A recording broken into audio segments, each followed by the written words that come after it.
today topic about devices for data conversion. So let us consider an example of a real-time mechatronic system. Okay, so it is assumed that the output part to be controlled is of a continuous nature and measured with an analog type transducer. Okay, so this information is passed to the analog to digital component. The analog signal is converted into a binary format in order to be compatible with the data acquisition system. Okay, similarly the output is determined based on the model of the process and the control algorithm. So if an electro-hydraulic actuator does the final actuation, an electro-hydraulic servo valve at the interface modulates the fluid power variable and produces the desired output at the fluid power actuator load interface.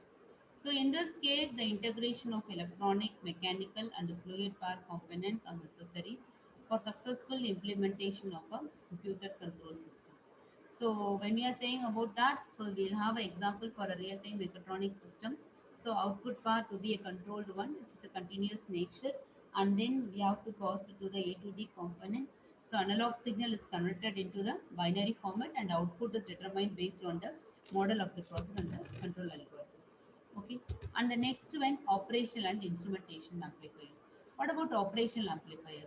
An amplifier, which is an electronic device which increases the size of voltage or current signal without altering the signal's basic characteristics. So when we are defining an amplifier, so it is an electronic device which increases the size of voltage or current signal without altering the signal's basic characteristics. Whereas in the case of an op-amp, so they are termed operational because of their early growth in a computing area, mainly to perform mathematical operations. The operational amplifier has emerged as a basic building block in electronic circuits and is made up of many transistors fabricated on a processor chip.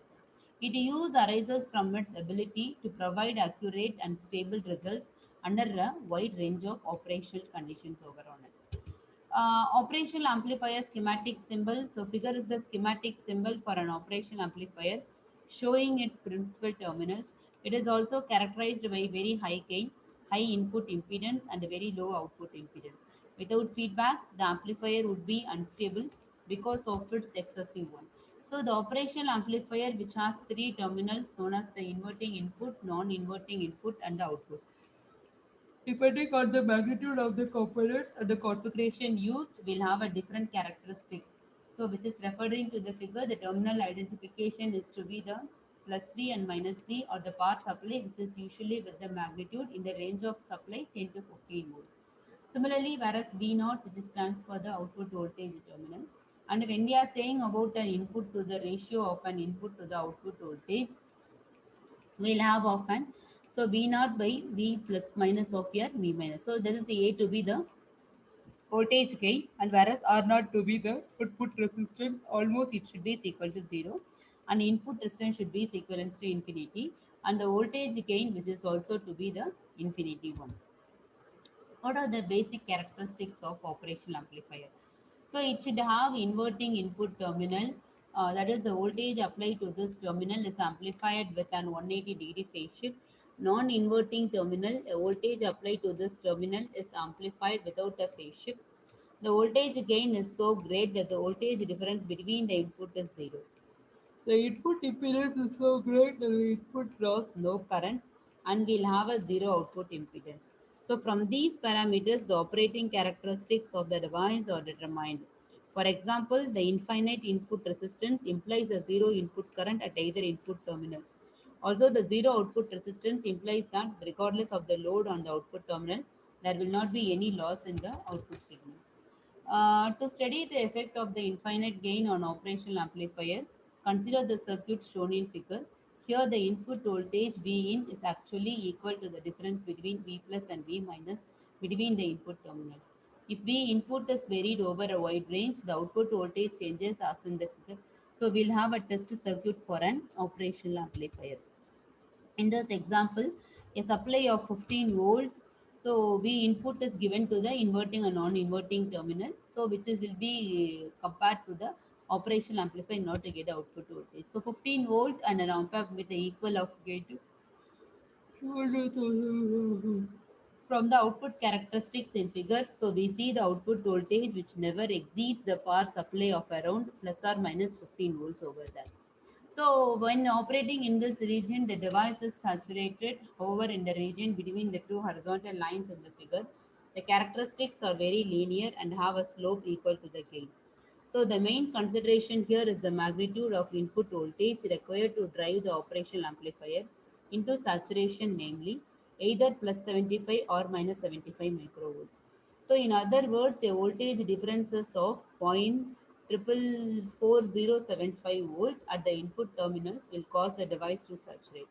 A very useful fact about operational amplifiers operating in the linear region is that the difference in potential across the input terminals approaches the zero. So due to the higher gain. So we'll have the difference between the voltage is equivalent to zero. That is the input gain to the positive voltage to the negative voltage. What when we are saying about a basic op-amp circuits, so an example of a basic op-amp circuit, let us consider the non-inverting amplifier. It should be noted that the amplifier is non-inverting because the sign of the output voltage relative to the ground is one input voltage over that.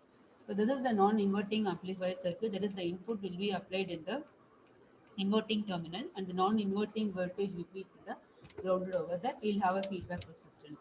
So the output is considered to be taken across a potential divider circuit consisting of R1 and R2 in series. The voltage is equivalent to so R2 by R1 plus R2 into V0. Since there is no current through the operational amplifier between the two inputs, there is no potential difference Px is equivalent to V in them.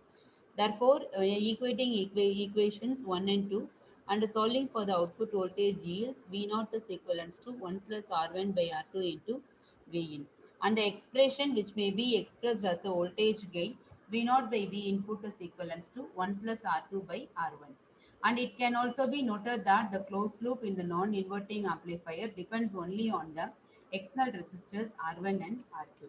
Introducing the negative feedback to the resistors has reduced the overall closed loop gain. While this feedback has reduced the gain, it has made the amplifier independent from the operational amplifier itself. Another basic op-amp circuit is the inverting amplifier. The signal is applied to the inverting terminal through a resistor R1 with a non-inverting input connected to the ground. So this results in an output that is out of phase with the input. A feedback path is provided from the output to the resistor RF and to the inverting input. It is to be noted that since the plus input terminal is at ground potential, then the input terminal also must be at the ground. Therefore, V is equivalent to 0. Since the voltage at the junction of the resistors R1 and RF is equal to 0 and input current to the op amp is also 0, the currents in the resistors must be equal to I1 is equivalent to minus I2, V input divided by R1 is equivalent to minus V0 by RF. So while solving this equation which gives the voltage, it can be noted that the closed loop gain of the inverting amplifier depends only on the external resistors R1 and RF. Furthermore, the gain is negative. So this is an important difference between the inverting and non-inverting amplifiers. In the non-inverting configuration, the signal is applied to the op-amp input terminal, which has an infinite input resistance, and therefore no current is drawn from the signal source. So we'll have a current input that is equivalent to V input by R1. So from this we may say R input is equivalent to non-inverting and we'll have an inverting over on it. So which is infinity 1 and we'll have an inverting which is equivalent to R1. So this difference in the input resistance plays an important part in the instrumentation amplifiers. And we'll have a zero on span circuits. Depending on specific applications, the output signals of transducers may need to be raised to the level needed. For example, consider a pressure sensor that has a sensitivity of 0.001 volt per kPa over a range of 0 to 5000 and has an output of 1.2 volt over that. If the sensors were used to measure a pressure of 0 to 1000 kilowatt absolute and an energize an A to D converter at voltage level of 0 to 5 volts, then some modification to the signal would be required. So this situations would be transducers output B to A to D input and we'll have a output voltage and we'll have a output voltage over there. So in order to provide a desired signal for the A to D converter, the y-axis intercept and the slope of the sensor output are modified. Then considering the slope, the output exceeds the inverting amplifier is considered. The V or Y intercept term can be obtained by adding a second input to the inverting amplifier as shown in figure. Here VR is a constant reference voltage equal in magnitude to the Y intercept. The output is obtained by considering each input separately and adding them. So the result will be V naught is equivalents to RF to the resistance to the O input and the VI value. So multiple input and multiple inverting amplifiers over on it. So instrumentation's amplifier, the output signals of transducers are rarely at the levels required for the job at hand. So the desired signal is often achieved using a versatile amplifier known as an instrumentation amplifier.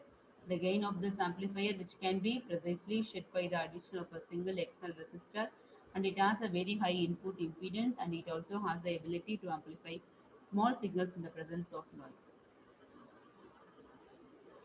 So by that the topic is gets over on it. The next topic that we can see in the next class. Okay. So thank you all.